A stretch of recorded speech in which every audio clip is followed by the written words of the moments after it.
Hi hello friends, welcome back to my channel. ಒಲ್ಲದ ಬಂದ ಭಾಗ 33.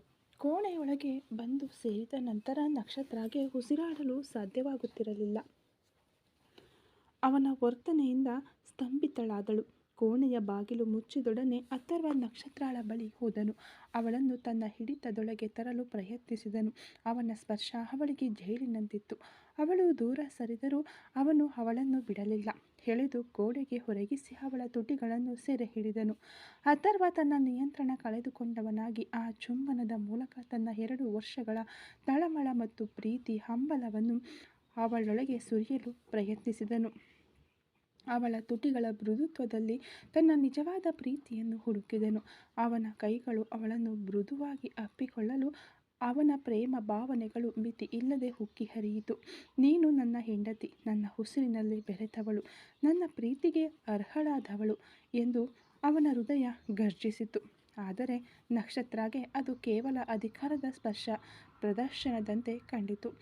ಅವಳು ತನಗೆ ಸೇರಿದವಳು, ತಾನು ನೀಡುವ ಆಜ್ಞೆಗಳನ್ನು ಪಾಲಿಸಬೇಕಾದವಳು ಎಂಬ ಎಣಿಕೆಯಿಂದ ಅವನು ವರ್ತಿಸುತ್ತಿರುವುದು ಅವಳಿಗೆ ನೋವುಂಟು ಮಾಡಿತು. ನಾನು ಕೇವಲ ಒಬ್ಬ ಕಾಂಟ್ರಾಕ್ಟ್ ಪ್ರೇಯಸಿ ಎಂಬ ಸತ್ಯವನ್ನು ಅವಳ ಮನಸ್ಸು ಮತ್ತೆ ಮತ್ತೆ ಹೇಳುತ್ತಿತ್ತು. ಇವನು ಯಾಕೆ ಹೀಗೆ ಮಾಡುತ್ತಿದ್ದಾನೆ? ಇವನ ಬಳಿ ಸಿಕ್ಕಿ ಹಾಕಿಕೊಂಡು ನನ್ನ ಮಾನ ಹೋದರೆ ಆಮೇಲೆ ನಾನು ಸಾಯುವುದೇ ಗತಿ. ಸಾಕು ನಕ್ಷತ್ರ, ಇವನನ್ನು ಇದಕ್ಕಿಂತ ಹೆಚ್ಚು ಅನುಮತಿಸಬೇಡ ಎಂದು ಅವಳ ಆತ್ಮಸಾಕ್ಷಿ ಎಚ್ಚರಿಸಲು ನಕ್ಷತ್ರ ಅವನನ್ನು ಹಿಡಿದು ತಳ್ಳಲು ಪ್ರಯತ್ನಿಸಿದಳು. ಅವನ ಸ್ಪರ್ಶ ಅವಳಿಗೆ ಬೆಂಕಿಯಂತಿತ್ತು. ಅವನ ಬಲದ ಮುಂದೆ ಅವಳ ಪ್ರತಿರೋಧ ಫಲಿಸಲಿಲ್ಲ. ಅವಳ ಕಣ್ಣುಗಳಲ್ಲಿ ಕೋಪ ಮತ್ತು ಸ್ವಾಭಿಮಾನದ ನೋವು ಬೆರೆತ ಕಣ್ಣೀರು ಸುರಿಯಿತು. ಅವನ ವೇಗ ಅವಳಿಗೆ ಉಸಿರುಗಟ್ಟಿಸಿತು. ಉಸಿರಿಗಾಗಿ ಒದ್ದಾಡಿದವಳು ಅವನನ್ನು ಹಿಡಿದು ಆಕ್ರೋಶದಿಂದ ತಳ್ಳಿದಳು. ಅಥರ್ವ ಅನಿರೀಕ್ಷಿತವಾಗಿ ಅವಳಿಂದ ದೂರ ಸರಿದು ಎಡವಿ ಒಂದು ಹೆಜ್ಜೆ ಹಿಂದಿಟ್ಟನು. ಅಥರ್ವ ಹಿಂದಕ್ಕೆ ಸರಿದಾಗ ನಕ್ಷತ್ರಾಳ ಕೆನ್ನೆಗಳು ಕೆಂಪಾಗಿದ್ದವು. ಕಣ್ಣೀರು ಜಲಪಾತದಂತೆ ಸುರಿಯುತ್ತಿತ್ತು. ಸಾಕು ಸರ್, ನಿಲ್ಲಿಸಿ ಎಂದ ನಕ್ಷತ್ರಾಳ ಧ್ವನಿಯಲ್ಲಿ ಇದುವರೆಗೆ ಅವನು ಕಾಣದ ದೃಢತೆ ಇತ್ತು. ಅವಳ ಕಣ್ಣುಗಳು ಕೆಂಪಾಗಿದ್ದರೂ ಅದರಲ್ಲಿ ತೀವ್ರತೆ ಅಥರ್ವನನ್ನು ಒಂದು ಕ್ಷಣ ಸ್ತಂಭೀಭೂತನನ್ನಾಗಿಸಿತು. ನೀವು ಏನಂದುಕೊಂಡಿದ್ದೀರಾ? ಹೊರಗೆ ಎಲ್ಲರ ಮುಂದೆಯೂ ನಾನು ನಿಮ್ಮ ಪ್ರೇಯಸಿಯಾಗಿ ನಟಿಸಬಹುದು, ಆದರೆ ನನ್ನೊಳಗೆ ನೀವು ನನ್ನ MD ಎಂಬ ಭಾವನೆಯಿಂದಲೇ ಇದ್ದೇನೆ. ಈ ಬಾಗಿಲಿನಿಂದ ಹೊರಗೆ ನಾನು ನಿಮ್ಮ ಅಮ್ಮನಿಗೆ ಸೊಸೆಯ ವೇಷ ಹಾಕಲು ಬಂದಿದ್ದೇನೆ ಅಷ್ಟೇ ಎಂದು ಅವಳು ಉಸಿರು ಬಿಡದೆ ಮಾತನಾಡಿದಳು. ನಿಮ್ಮ ಅಮ್ಮನಿಗೆ ಮಾತ್ರ ನಾನು ಸೊಸೆಯಾಗಿ ನಟಿಸಲು ಬಂದಿದ್ದೇನೆ. ಅದಕ್ಕಾಗಿ ನಾನು ನಿಮ್ಮ ಹೆಂಡತಿ ಎಂದು ಅರ್ಥವಲ್ಲ. ನನ್ನ ಬಳಿ ಮಿತಿ ಮೀರಲು ನಿಮಗೆ ಯಾವ ಹಕ್ಕೂ ಇಲ್ಲ. ಅವರ್ಯಾರಿಗೂ ನಾನು ಕಾಂಟ್ರಾಕ್ಟ್ ಪ್ರೇಯಸಿ ಎಂದು ಗೊತ್ತಿಲ್ಲ. ಗೊತ್ತಾದರೆ ತುಂಬ ಕೇವಲವಾಗಿ ಯೋಚಿಸುತ್ತಾರೆ. ಅಷ್ಟು ಕೇವಲವಾದ ಕೆಲಸವನ್ನು ನೀವು ನನಗೆ ಕೊಟ್ಟಿದ್ದೀರಿ. ನಿಮ್ಮ ಮಟ್ಟಿಗೆ ಹೇಳುವುದಾದರೆ ನಾನು ನಿಮ್ಮ ನಿಜವಾದ ಪ್ರೇಯಸಿ ಅಲ್ಲ. ಅದನ್ನು ಗಟ್ಟಿಯಾಗಿ ಹಿಡಿದು ಮನಸ್ಸಿನಲ್ಲಿ ಅಚ್ಚೊತ್ತಿಕೊಳ್ಳಿ ಎಂದ ಅವಳ ಮಾತುಗಳು ಬಂದೂಕಿನ ಗುಂಡುಗಳಂತೆ ಅಥರ್ವನ ಹೃದಯವನ್ನು ಸೀಳಿದವು. ನಿಜವಾದ ಪ್ರೇಯಸಿ ಎಂಬ ಪದ ಅವನಿಗೆ ಬಲವಾಗಿ ನಾಟಿತು. ಅಥರ್ವ ತನ್ನ ಹಣೆಯನ್ನು ಸವರಿಕೊಂಡು ಅವಳ ಸ್ವಾಭಿಮಾನ ಮತ್ತು ಸತ್ಯಕ್ಕಾಗಿ ಹೋರಾಡುವ ಅವಳ ಅವನ ಧೈರ್ಯವನ್ನು ಸ್ವಲ್ಪ ಕುಗ್ಗಿಸಿತ್ತು. ಅವನ ಮುಖದಲ್ಲಿ ಒಂದು ಕ್ಷಣ ಅಧಿಕಾರದ ಕೋಪ ಮರೆಯಾಗಿ ನಿಜವಾದ ಪ್ರೀತಿಯ ಹಂಬಲ ವ್ಯಕ್ತವಾಯಿತು. ನಕ್ಷತ್ರ, ನೀನು ನನ್ನ ಕಾಂಟ್ರಾಕ್ಟ್ ಪ್ರೇಯಸಿಯಲ್ಲ. ನೀನು ನನ್ನ ನಿಜವಾದ ಪ್ರೇಯಸಿ. ನಿನಗೆ ಗೊತ್ತಿಲ್ಲದೆ ನಾನು ನಿನ್ನನ್ನು 2 ವರ್ಷಗಳಿಂದ ಎಂದು ಅವನು ಮೆಲ್ಲನೆ ತನ್ನ ಪ್ರೀತಿಯನ್ನು ಹೇಳಲು ಪ್ರಯತ್ನಿಸಿದನು. ನಕ್ಷತ್ರ ಅವನನ್ನು ತಡೆದಳು. ನಿಲ್ಲಿಸಿ. 2 ವರ್ಷಗಳಿಂದ ಪ್ರೀತಿಸಿದವರು ಯಾಕೆ ಇವತ್ತು ಒಬ್ಬ ಜ್ಯೋತಿಷಿಗೆ ಹಣ ಕೊಟ್ಟು ನಿಮ್ಮ ಅಮ್ಮನಿಗೆ ಮೋಸ ಮಾಡಲು ನೋಡಬೇಕು? ಯಾಕೆ ಒಂದು ಸಹಿಗಾಗಿ ನನ್ನನ್ನು ಹೆದರಿಸಬೇಕು? ಯಾಕೆ ಇಂಟರ್ವ್ಯೂ ಇಟ್ಟು ಕಾಂಟ್ರಾಕ್ಟ್ ಪ್ರೇಯಸಿಯನ್ನು ಸೆಲೆಕ್ಟ್ ಮಾಡಬೇಕು? ನಿಮ್ಮ ತಮ್ಮ ಫೋಟೋ ಬದಲಾಯಿಸಿ ತೋರಿಸಿದ್ದರಿಂದ ಆ ಜಾಗಕ್ಕೆ ನನ್ನನ್ನು ತಂದಿದ್ದೀರಿ. ಅಂದು ಮಾತ್ರ ವಿಕ್ರಮ್ ಸರ್ ನನ್ನ ಫೋಟೋವನ್ನು ನಿಮ್ಮ ಅಮ್ಮನಿಗೆ ತೋರಿಸದೇ ಇದ್ದಿದ್ದರೆ ಖಂಡಿತ ಆ ಹುಡುಗಿ ಈ ಜಾಗದಲ್ಲಿ ಇರುತ್ತಿದ್ದಳು. ಅವಳಿಗೂ ಗೊತ್ತಿಲ್ಲದೆ 2 ವರ್ಷದಿಂದ ಲವ್ ಮಾಡ್ತಿದ್ದೀನಿ ಅಂತ ಹೇಳ್ತಿದ್ರಾ ಎಂದವಳು ಅವನ ಉತ್ತರಕ್ಕೆ ಕಾಯದೆ, ನನಗೆ ಭಯ ಹುಟ್ಟಿಸಿದರೆ ನಾನು ಪ್ರೀತಿಸಿ ಬಿಡುತ್ತೇನಾ? ನೀವು ಪೂರ್ತಿಯಾಗಿ ಒಬ್ಬ ಬಿಸಿನೆಸ್ ಮ್ಯಾನ್ ಅಥರ್ವ. ನಿಮ್ಮ ಅಧಿಕಾರದ ಮುಂದೆ ಎಲ್ಲ ಸಂಬಂಧಗಳು ಮಂಡಿ ಊರಿರಬೇಕು ಎಂದು ನೀವು ಭಾವಿಸುತ್ತೀರಿ. ಅದು ನಿಮ್ಮ ಅಮ್ಮನಾಗಿದ್ದರೂ ಸರಿ, ಯಾರೇ ಆಗಿದ್ದರೂ ಸರಿ. ನಾನು ನಿಮಗೆ ಕೃತಜ್ಞಳಾಗಿದ್ದೇನೆ. ಅದಕ್ಕಾಗಿಯೇ ನಾನು ನಿಮ್ಮ ಪಕ್ಕದಲ್ಲಿದ್ದೇನೆ. ದಯವಿಟ್ಟು ನಿಮ್ಮ ಅಧಿಕಾರವನ್ನು ಮತ್ತು ಪ್ರೀತಿಯನ್ನು ಗೊಂದಲಗೊಳಿಸಬೇಡಿ.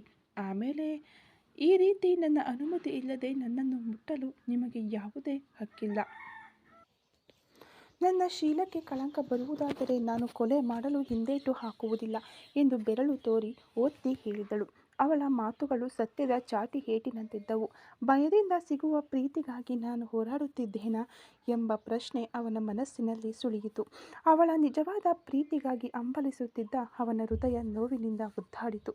ಆದರೂ ತನ್ನ ಮುಂದೆ ಕೊಲೆ ಬೆದರಿಕೆ ಹಾಕುವಷ್ಟರ ಮಟ್ಟಿಗೆ ಕೈ ತೋರಿಸಿ ಮಾತನಾಡಿದ್ದರಿಂದ ಅವಳನ್ನು ಬಿಟ್ಟು ಬಿಡಲು ಅವನ ವ್ಯಕ್ತಿತ್ವ ಅನುಮತಿಸಲಿಲ್ಲ. ಹೀಗೋ ಬೆಟ್ಟದಷ್ಟು ಬೆಳೆದು ನಕ್ಷತ್ರಾಳ ಮಾತುಗಳು ಅಥರ್ವನ ಅಧಿಕಾರ ಮತ್ತು ಸ್ವಾಭಿಮಾನದ ಮೇಲೆ ತೀವ್ರವಾಗಿ ದಾಳಿ ಮಾಡಿದ್ದವು. ತನ್ನ ಪ್ರೀತಿಯನ್ನು ಇಷ್ಟೊಂದು ಕೆಳಗಿಳಿದು ಹೇಳಿದರೂ ಅವಳು ತಿರಸ್ಕರಿಸಿದ್ದು ಅವನ ಅಹಂಕಾರವನ್ನು ಕೆರಳಿಸಿತು. ರೆಮೋ ಮರೆಯಾಗಿ ಹಿಟ್ಲರ್ ಹೊರಬಂದ. ನಾನು ನಿನ್ನ ಹೆಂಡತಿ. ನೀನು ನಾನು ಹೇಳಿದ್ದನ್ನು ಕೇಳಲೇಬೇಕು ಎಂದು ಅವನ ಅಧಿಕಾರ ಗರ್ಜಿಸಿತು. ಹಲ್ಲು ಕಚ್ಚಿ ಅವಳು ಅವನನ್ನು ಬೆಂಕಿಯಂತೆ ದಿಟ್ಟಿಸಿ ನೋಡಲು ಅದರಿಂದ ಮತ್ತಷ್ಟು ಆಕ್ರೋಶಗೊಂಡವನು ಒಮ್ಮೆಲೆ ಆಕ್ರೋಶಗೊಂಡ ಅಥರ್ವ ತನ್ನ ಬಳಿಯಿದ್ದ ನಕ್ಷತ್ರಾಳ ಹತ್ತಿರಕ್ಕೆ ಹಾರಿದನು. ಒಂದು ಕ್ಷಣದಲ್ಲಿ ಅವಳ ಸಣ್ಣ ಕುತ್ತಿಗೆಯನ್ನು ಹಿಡಿದು ಗೋಡೆಗೆ ಒತ್ತಿದನು. ಅವನ ಹಿಡಿತದಲ್ಲಿ ಒಲವಿರಲಿಲ್ಲ, ಬಲವಿರಲಿಲ್ಲ, ಆದರೆ ಸಂಪೂರ್ಣ ಅಧಿಕಾರದ ಪ್ರಭಾವವಿತ್ತು. ಆಘಾತದಿಂದ ನಕ್ಷತ್ರಾಳ ಕಣ್ಣುಗಳು ಅಗಲವಾದವು. ಅವನ ಬೆಂಕಿ ಉಗುಳುವ ಕಣ್ಣುಗಳಲ್ಲಿ ಕಂಡ ಆಧಿಪತ್ಯ ಅವಳನ್ನು ಹೆಪ್ಪುಗಟ್ಟಿಸಿತು. ಅವಳ ದೇಹದ ಪ್ರತಿಯೊಂದು ನರದಲ್ಲಿಯೂ ಭಯ ವ್ಯಾಪಿಸಿತು. ಅವಳ ದೇಹ ನಡುಗತೊಡಗಿತು. ಏನಂದೆ? ನಾನು ಪೂರ್ತಿಯಾಗಿ ಬಿಸಿನೆಸ್ ಮ್ಯಾನಾ? ಹೌದು, ನಾನು ಬಿಸಿನೆಸ್ ಮ್ಯಾನ್. ಆಮೇಲೆ ಏನು? ನೀನು ನನ್ನ ನಿಜವಾದ ಪ್ರೇಯಸಿ ಅಲ್ಲ, ಕಾಂಟ್ರಾಕ್ಟ್ ಪ್ರೇಯಸಿ ಅಂತ ನಾನು ನನ್ನ ಮನಸ್ಸಿನಲ್ಲಿ ಚೆನ್ನಾಗಿ ಅಚ್ಚೊತ್ತಿಕೊಳ್ಳಬೇಕು ಅಂತ ಹೇಳಿದೆಯಲ್ಲ. ಓಕೆ, ನೀನು ನನ್ನ ಕಾಂಟ್ರಾಕ್ಟ್ ಪ್ರೇಯಸಿಯೇ. ಈ ಕಾಂಟ್ರಾಕ್ಟ್ ಸಹಿ ಹಾಕಿದ ದಿನದಿಂದ ನೀನು ನನಗೆ ಸೇರಿದವಳು. ಈ ಮನೆಯೊಳಗೆ ನನ್ನ ಅಮ್ಮನ ಮುಂದೆ ನೀನು ಯಾರು ಗೊತ್ತಾ? ನನ್ನ ಭಾವಿ ಹೆಂಡತಿ. ನಿನಗೆ ಅಧಿಕಾರ ಕೊಡಬೇಕು ಅಂತ ಅಂದುಕೊಂಡೆ.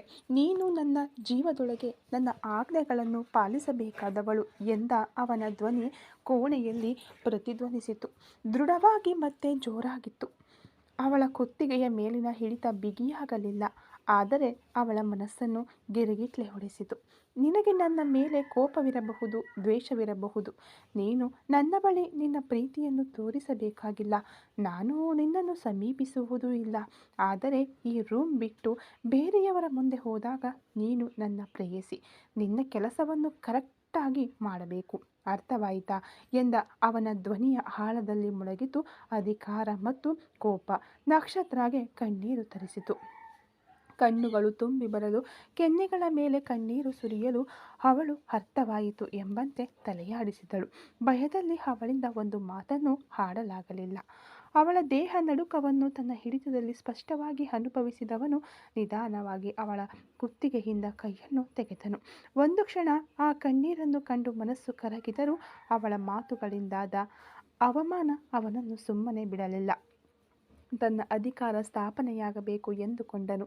ಅವಳನ್ನು ಹಾಗೆಯೇ ಬಿಟ್ಟು ಬಾತ್ರೂಮ್ನೊಳಗೆ ವೇಗವಾಗಿ ಹೋದನು. ಶವರ್ ಆನ್ ಮಾಡಿ ತನ್ನ ಕೋಪ, ಅವಮಾನ ಮತ್ತು ಅವಳ ನಿಜವಾದ ಪ್ರೀತಿಗಾಗಿ ಹಂಬಲಿಸುವ ತನ್ನ ತಳಮಳವನ್ನು ಆ ತಣ್ಣನೆಯ ನೀರಿನಲ್ಲಿ ಕರಗಿಸಲು ಪ್ರಯತ್ನಿಸಿದನು.